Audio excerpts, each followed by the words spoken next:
Okay, so take two on 5 with Barak Engel, the author. This is a fun experiment that we are trying where Barak is reading the chapters live, and we are his captive audience, listening and weighing in. I will let Barak explain a little bit about the story. Last week we met our main character and sort of maybe Yeah,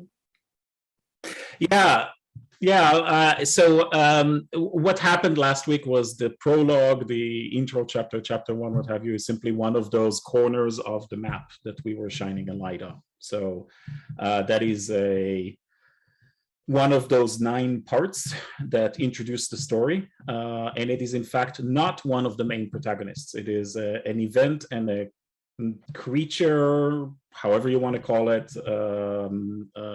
This shall be discovered later on, but it is one of those corners of the map, and it is not perhaps going to be revisited for a fair long while. This chapter that we're getting into, which is chapter 2, but the title is 1.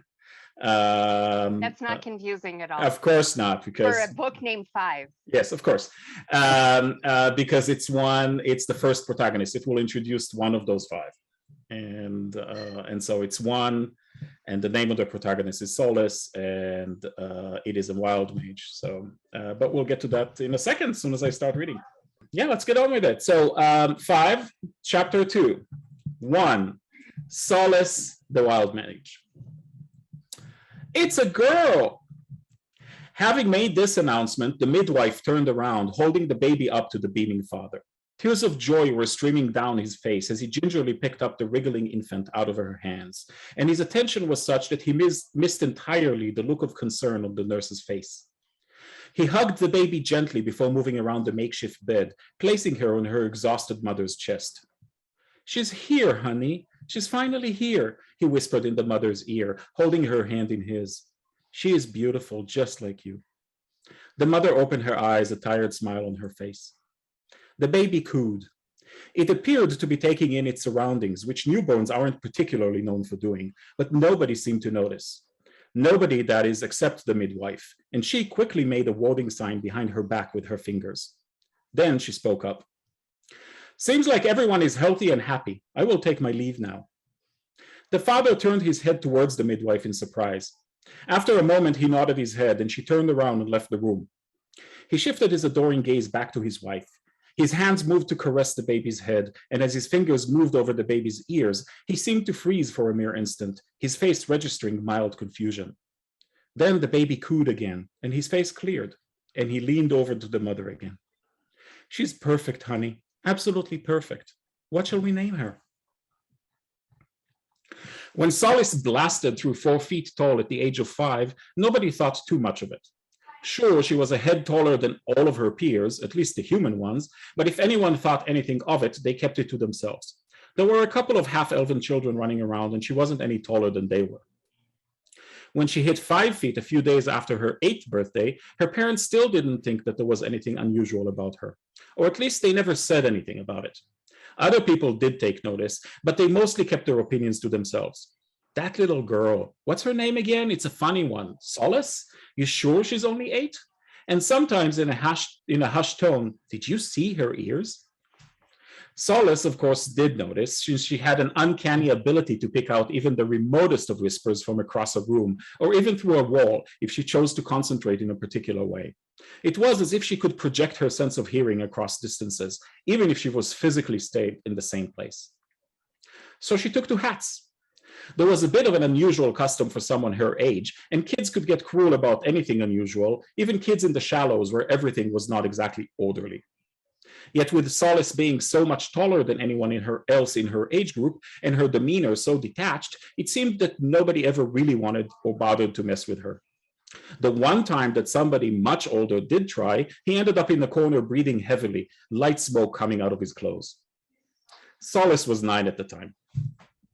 When asked later what happened, the boy seemed too terrified to answer, but eventually the story got around that according to him, when he pushed her, she suddenly turned towards him with her eyes lit up in a strange color that he had never seen before. Mix of blue and yellow, he would describe it. Then she raised her fingers and suddenly he was zapped off his feet, flew through the air and slammed into the nearest wall.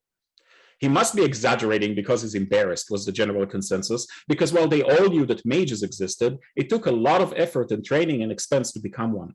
That, in turn, required a significant amount of formal education. None of these things were available to most people, and definitely not in the Shallows, so there were no mages there. Only diviners who got their powers to heal from a deity who took favor upon them. Diviners like Rajiv in his Church of Tranquility, which everybody knew. If you tried to ask Sollys herself about the incident, she would pretend not to remember it, feigning mild trauma. In reality, she knew what happened in exacting detail and was terrified of it. If you finally did somehow cajole her to talk about it, something only her parents ever succeeded in doing, she would tell you that all she did was raise her arms to defend herself against this older and much stronger boy. She might then admit that when he raised his fist to punch her, she became scared for her life, and something happened that she couldn't quite explain. She felt a strange power coalesce around her, course through her body, and then blast outwards, like it were a shockwave, and suddenly the boy was lying a few feet away against the wall. Even then, she would never tell you the last part, which was this. Ever since it happened, she had been seeking. Not the power necessarily, although over the next few years, she learned how to summon it occasionally. To do that, Sollys placed herself in ever riskier situations until she triggered it again. This time it was in a dead-end alley in the tunnels with a couple of huge rare rats snarling at her, aiming to transform her into their next few meals. She even learned that the power could do other things and also suspected it was the reason that she could project her hearing in that weird way. But what she was truly seeking was something else entirely. Sollys couldn't quite explain it, but if you were to really, truly push, she might tell you that it was a scent, one that she had never smelled before, an unnatural one. It came to her when the shockwave burst outwards, and it came again with the were-rats, and it came every time since when she managed to invoke this power. It was so very faint and so unlike anything else she had ever sensed that try as she might, she couldn't find a way to describe it, even to herself. All she could think of was that it smelled like wet pebbles. And somehow, inexplicably, she knew that she had been searching for it her entire life. When Sollys hit 6 feet at the age of 12, people were no longer keeping their opinions to themselves. They would point, gawk at her, and giggle at her pointy ears, calling her half-breed behind her back, or so they thought. Of course, she couldn't be half-elven. She grew old at the same rate as the humans did, for one thing. Half-elves lived a lot longer and took their sweet time to get there. They even had a special celebration for it, the Thrice-teen, which would entail a ceremony upon their entering the tender young age of 39. Regardless, by then the story of the boy and the shockwave made the rounds, and nobody wanted to mess with her. This meant that, despite her pale, thin, frail exterior, she was never threatened again. It also meant that she had no friends. Sollys found that to be a perfectly acceptable outcome. By the time she was 15, Sollys had stopped growing, but her 6'8" frame was sufficient to make her tower over everybody she ever knew, even the elves. She had kept to herself for so long that most people considered her aloof and ignored her existence in that way that people ignored somebody who was badly disfigured. They certainly noted her, how could you not? But they would keep their distance. Sollys didn't care, except that it meant that she could never get any help with anything at all, including when her parents passed away. She was almost 16 when it happened. A fire broke out, which could happen unexpectedly in the Shallows. Her mother was taken ill a couple of days before, and her father was tending her bedside when the building erupted in flames. They never made it out.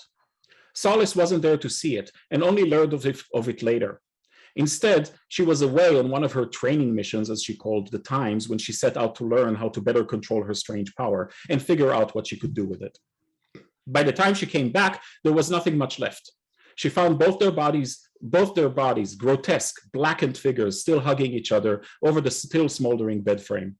She remembered in particular the charred smell of their burned bodies laying there with bits of ash floating lazily in the air over them.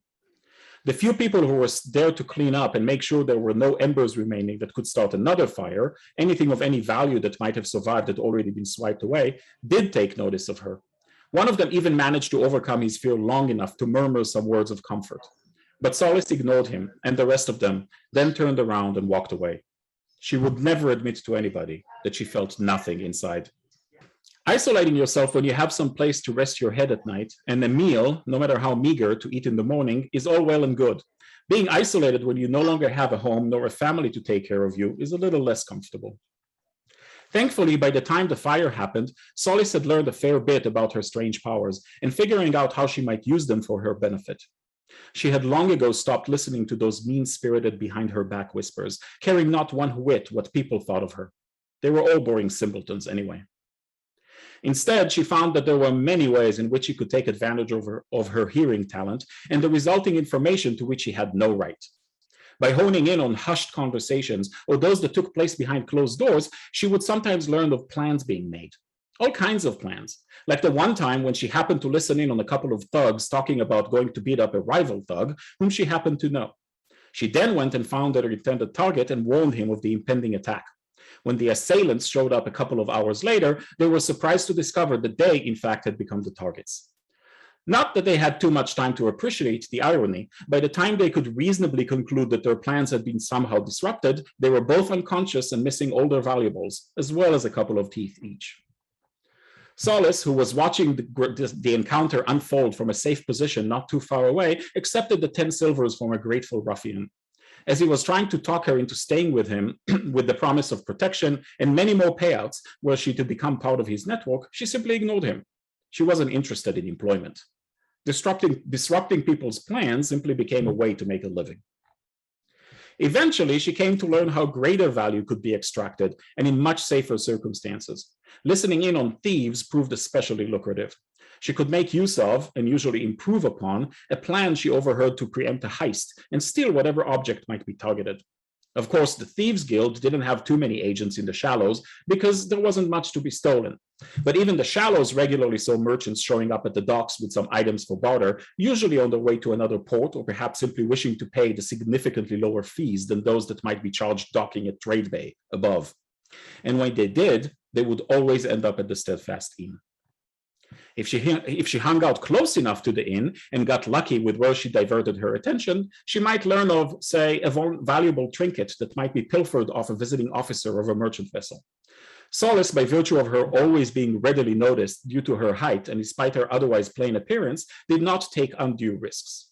Thus, she never went after the big fish like the actual merchant and focused instead on petty officers. But her needs for sustenance were minimal, and so that even a single successful intervention in stealing a golden brooch or emerald pin from a hidden safe or a strong box would be more than enough to trade for weeks of food and simple shelter. For the next couple of years, the Steadfast Inn became her primary place of business. Beyond that, she spent her days honing her craft and learning what else she could do with her strange powers and how to extend them as long as possible before she became exhausted. That was one of Sollys's early discoveries, that whenever she would try to replicate that shockwave or come up with some new expression of her unusual talent, she would quickly tire and need much rest before she could do it again. Her most recent discovery was particularly exciting. She figured out that by twisting her fingers just so and concentrating in a specific way, a dart seemingly made of fire would materialize and shoot with uncanny accuracy from her outstretched hand and towards the target. It was strong enough to kill small animals, yet it didn't seem to start real fires, even if it hit flammable material. Its fire was cold, except when it hit living flesh.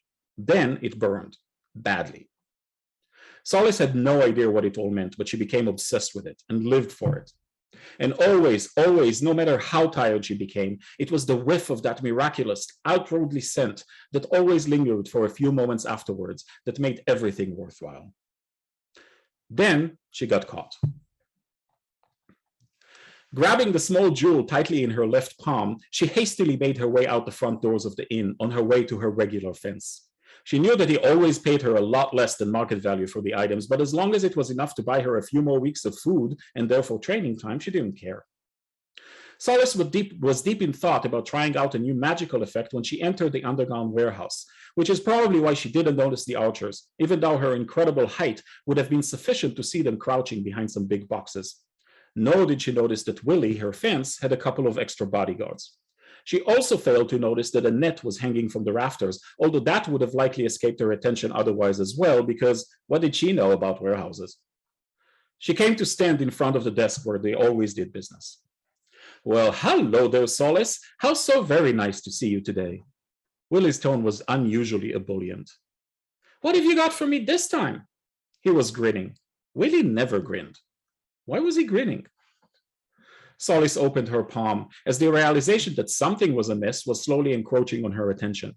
She hesitantly brought the jewel up to the light as her eyes locked on the additional bodyguards.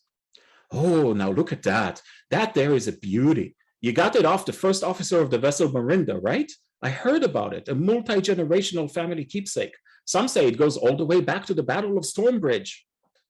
Yeah, Willie, whatever. I don't care. Just need my payout. Her eyes were scanning the room and she finally noticed the archers. What's with the extra security? Ah, that. Willie's grin somehow became even broader. Well, you see, Sollys, the truth is that while I have my little domain here, which I run pretty well, even if I say so myself, Willie winced slightly and coughed. Sollys focused her eyes on him while her fingers were moving into the right position for triggering a shockwave. The truth is, you know, the Thieves Guild here have their own interests, and sometimes they override mine. So, you know, I have to do what I have to do. He was grinning again.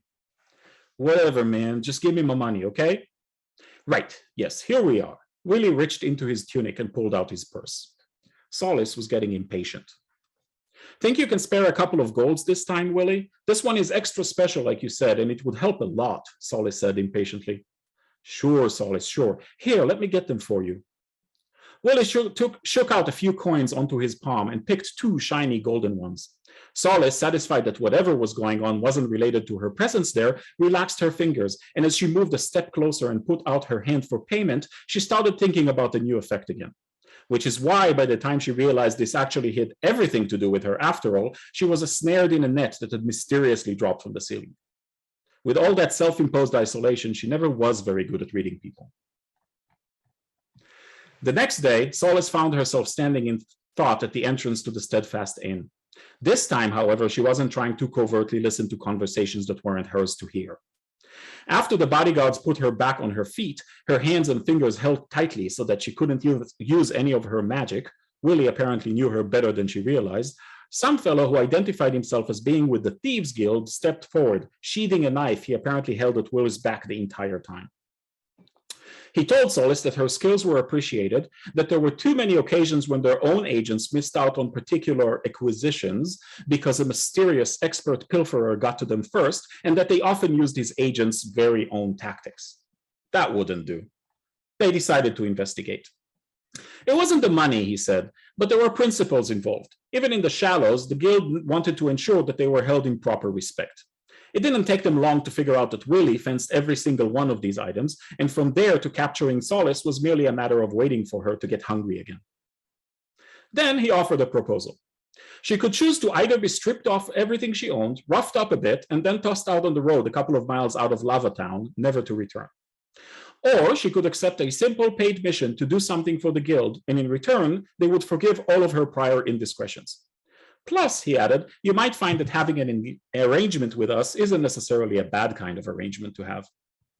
It took Sollys all of half a second to accept the offer. He even paid her the 2 gold. He said it was as much a token of appreciation for the jewel as it was a birthday gift for her having turned 18 earlier in the week. It was something he had no right to know. Sollys silently admired him for that. After all, and for all of the district's many faults, she liked living in the Lava Town Shallows, where she had established a sort of street cred, and where nobody bothered her. And let's face it, she still needed to eat. How do we spell Sollys's name? Is it S-O-L-A-C-E or S-O-L-I-S? S-O-L-L-Y-S, but it's pronounced like Sollys, which, you know, you can understand why, right? The whole isolation bit. I'm very curious to know more about her genealogy, that she's 6'8" by the time she was 15. Was that right? Yes. So were her parents elves? Or No, her monsters? parents were humans. Okay. So it's a bit like Harry Potter-ish, where a witch or warlock or whatever could be wizard, could be born of Muggle parents. Perhaps could be something like that. I love that you bring that up because it means there's a connection point for somebody who read Harry Potter. Say, oh, this feels familiar. Yes. And there's another connection with Stephen King books, Firestarter. I found myself thinking of that, the little girl with the power and trying to control it and being surprised and then liking it, but being afraid of it. Oh my God, I love that I have such an educated crowd here. That's I'm a huge Stephen King fan. So this is actually a question I have for you guys, right? You know, ultimately, as I mentioned, I'm shining lights on different parts of this tapestry without telling you anything about it, right? That's how the book is starting, these first 9 chapters. And 5 of those are introducing the protagonists, and 4 of them are completely unrelated events like Spark that I read for the first time, and they're interlaced. So the next chapter is going to be another one of those. But I'm trying to I want to plant question marks in your minds. I just don't want to overwhelm people, right? You know, so I don't want to overwhelm you. Is it in finding that spot where, you know, generating the question mark without overdoing it? It's a tough spot to find, and I found myself struggling in this entire, big chunk of the book, this Act 1. In how I'm doing it. My question to you, is it overwhelming or is it just engaging, which is what is intended to be? All right. So the experience I was having consistently throughout that reading was I was fully engaged in the story, and I was wrapped in the very descriptive elements that just pulled me in and carried me along the story of Sollys.